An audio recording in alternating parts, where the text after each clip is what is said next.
السلام علیکم۔ آج ہم بات کریں گے کہ دنیا میں مسلمان سائنسدانوں نے کون کون سی چیزیں ایجاد کی ہیں۔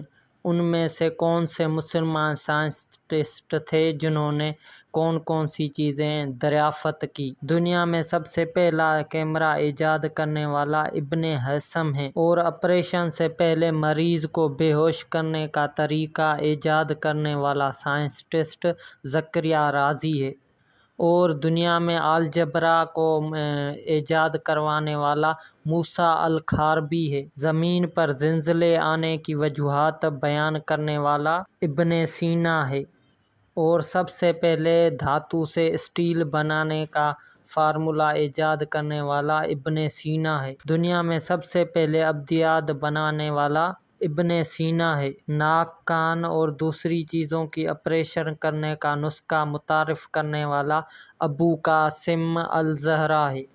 روشنی کا آواز سے تیز ہونے کا مقدار بتانے والا البیرونی ہے، اور دنیا میں چاند ستاروں کے بارے میں بتانے والا بھی البیرونی ہے۔ اسی سے ہم اس ویڈیو کو اینڈ کرتے ہیں۔ انشاءاللہ ملیں گے کسی نیکسٹ ویڈیو میں۔ خدا حافظ۔